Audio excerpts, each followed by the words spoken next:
오늘도 한번 마피아분 한번 모시고 어떤 마피아 짓을 하고 있는지 얘기를 들어보도록 하겠습니다. 이거 처음에 인터뷰 하실 때 뭐 자기소개나 이런 거를 좀 내가 써달라고 하거든요. 거의 뭐 자서전을 써와서 운전 연습을 어떻게 했는지까지 썼어요.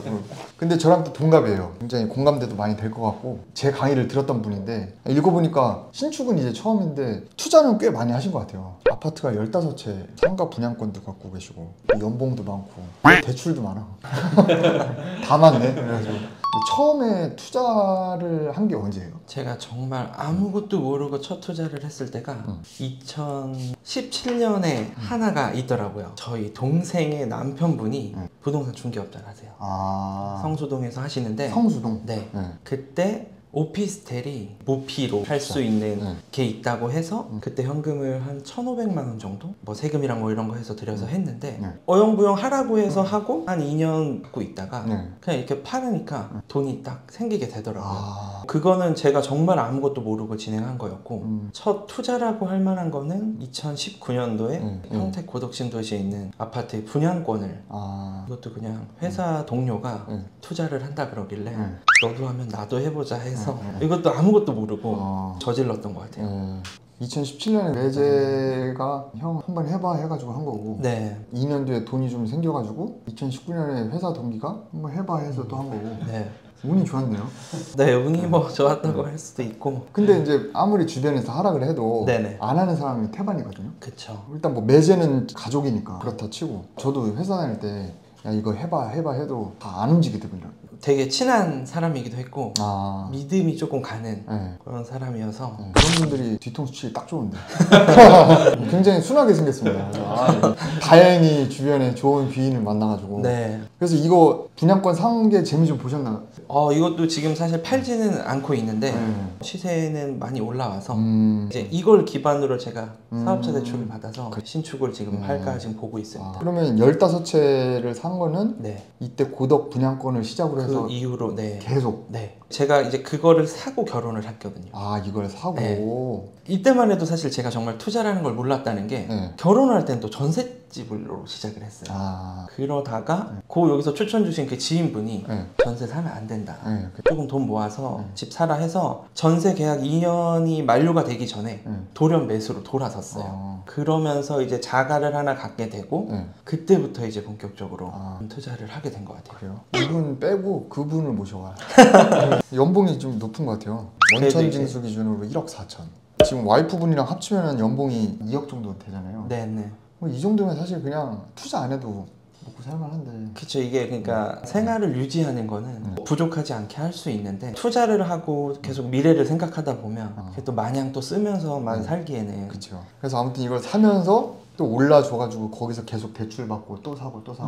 그것도 있었고 원천징수가 좀 되다 보니까 대출 레버리지를 좀 많이 일으켜서 그 돈으로 이제 계속 갭 투자를 했고, 갭 투자는 사실 좀 소액 투자가 굉장히 많습니다. 주로 어디 투자했어요? 전국적으로 하긴 했는데 울산도 있고 김해도 있고 목포도 있고. 이거 명의는 그럼 다 뭘로 했어요? 부모님 명의도 있고 사촌 동생 명의도 있고 그 다음에 이제 중간에 하다가 21년도 하반기에 법인을 만들어서 부동산 법인으로 또 투자를 또 했습니다. 뭐 일반적인 투자자가 할 건 다 했네요. 그래도 할 수 있는 거는 좀 최선을 다해서 따고 볼 수 있는데 팔은 적은 없어서 사이버 머니로만 아직은. 그래도 명의를 최대한 분산을 해놔가지고 요즘에 양도세 좀 풀어줬잖아요. 몇 개 좀 내놨어요. 그래서 사실은 그 고덕의 분양권으로 갖고 있던 저 아파트를 사실 좀 내놓긴 했는데 매수가 아예 없어서. 이거 얼마에 샀는데 지금 얼마에 내놨어요? 그때 분양가가 한 4억 정도 됐었고 호가로는 한 8억에서 9억 사이 정도. 그러면 지금 벌어들이는 돈이 꽤 되잖아요. 월 현금 흐름이. 그거는 다 저축하세요? 아니면 쓰고 계세요? 아이도 없잖아요 지금. 네, 아이는 없어서 우선 쓰는 거는 그냥 생활비 정도 최대한 아껴서 쓰고 있고. 아껴서 쓰는 게 얼마예요? 한 200만 원. 200만 원? 진짜 아껴 쓰고 있네. 네, 그게 생활비로 나가는 거는 그렇게 많이 안 쓰고 대출이자. 요즘 또 금리도 올라서 해서 좀 많이 나가고 있고. 대출이 한 10억 정도 써주셨는데 이렇게 하면 한 달 이자가 보통 한 400? 네, 한 350 정도 되는 것 같아요. 네. 그러면 생활비 200에 해도 한 5, 600 나가고 그래도 남잖아요. 그리고 나머지는 그냥 현금으로는 갖고 우선으로. 있습니다. 네. 차도 좋은 거 타시네. 나랑 똑같은 거 타. 네. 차이가 좋죠 이거. 아, 네, 옵션도 괜찮고 네. 좀 마음에 들어서 출산 계획도 있어요? 올해는 좀 애기를 가져서 내년에는 좀 낳자라는 식으로 애기 나면 이제 저축은 좀 어렵겠네요. 그럴 것 같아요. 직장 평생 다닐 수는 없잖아요. 앞으로는 어떻게 하실 거예요? 투자해 놓은 걸로 다시 돈이 좀 회수가 되면 하고 싶었던 신축을 좀 해서 거기엔 또 목돈이 들어가니까 그쪽으로 좀 투자를 하는 게 우선 당장 근시일 내는 좀 목적으로 갖고 있습니다. 직장은 뭐 그만두거나 휴직하거나 이럴 생각하고 쭉? 제가 휴직을 사실 이번 주 월요일 날 했어요. 아 했어요? 네. 네. 이게 어영부영 하다 보니까 시간만 가고 말씀 주신 것처럼 수업이 끝나니까 열정이 조금 이렇게 줄어드니까 맞아요. 네, 계속 말은 뭐 그냥 임장 다니고 땅이 안 나와 뭐 이런 식으로만 하고 있지 적극적으로 하질 못해서 조금 시간 내서 집중 좀 해볼까 해서 우선 저질러 봤습니다. 근데 휴직하면 현금 흐름이 확 줄잖아요. 이자 낼 정도까지는 우선 좀 계획이 있고 네. 평택 말씀드렸던 이 아파트를 월세로 지금 또 전환을 했거든요. 아 그 월세랑 와이프 이제 회사 다니는 거 와이프만 나오는 출근하네. 한쪽은 뭐 또 고생을 해야 돼요. 그 와이프는 직장 다니는 거 어려워하지 않아요? 힘들어 하긴 하는데 그래도 또 와이프는 일을 계속 해야 된다는 생각을 좀 가지고 있는 편이라서 애기 계획은 있지만 애기 낳고 해도 그냥 복직하고 하려는 생각이 좀 그래요? 있는 것 같더라고요. 보통 남자들은 내가 돈 벌어서 와이프 쉬게 해줘야지 약간 그런 생각하는데 여긴 반대네. 대출 이자 갚을 거 빨리 벌어와라. 근데 지금 애기가 없는데 휴직은 무슨 휴직이에요? 그럼? 저희 회사에 좀 휴직을 쓸 수 있는 것들이 조금 있어서 6개월 정도. 6개월? 네. 너 애기 생기면 또 와이프가 또 휴직해야겠네. 네, 이제 그때는 또 제가 회사 다니지 않을까. 회사 다니면서. 그러면 그렇게 신축해가지고 돈이 좀 불어나면 궁극적으로는 뭐 하고 싶어요? 빌라도 해보고 싶고. 빌라 짓는 거? 네, 근생해서. 나중에 현금 흐름으로. 네, 지금 다니고 있는 직장이 이거죠? 네, 네. 아, 와이프도 네. 카운팅머네? 네. 그러면 회사 내에서 CC로 만난 거예요? 사업장이라고 하죠. 그러니까 네. 지점은 달라서 저는 이제 경기도 쪽에 있고 네. 와이프는 서울에 있었는데 네. 와이프의 동료분이 네. 저의 동료와 연인 관계셨어요. 아, 그래서 소개팅을 시켜줬는데 그렇게 해서 만났고 맨날 사내 메신저로 연애하고. 네네. 그치. 뭐 회사 욕할 게 아닌데 이거는? 근데 직장 다니면서도 투자를 꽤 하셨잖아요. 갭 투자 네, 이런 네. 거. 근데 이게 제가 굉장히 바쁜 회사를 알고 있는데 회사 다니면서 투자하는 게 어렵지 않았어요? 맞아요. 그래서 최대한 그 있는 시간은 인터넷으로 손품 팔아서 보고 주말에 임장 다니고 실제로 계약을 하거나 잔금을 치는 거는 연차를 쓰고 네. 투자를 이렇게 진행하실 때 그 와이프 분이 이제 막 반대나 뭐 막 이제 그런 거 처음에 이렇게 갭 투자할 때는 사실 되게 못 믿어 했어요.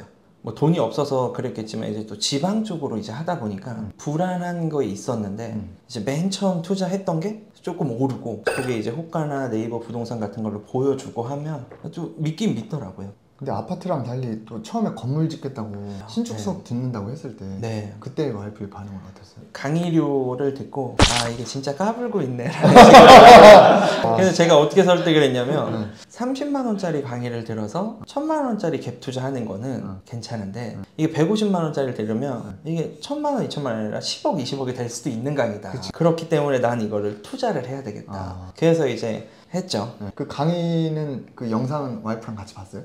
조금씩 보긴 했는데 와이프는 사실 하고 있구나 정도만 보지 이걸 내가... 또 막 이렇게 들여다보고 하진 않아서 말씀을 재밌게 하시니까 선생님이 좀 사짜 냄새가 난다고.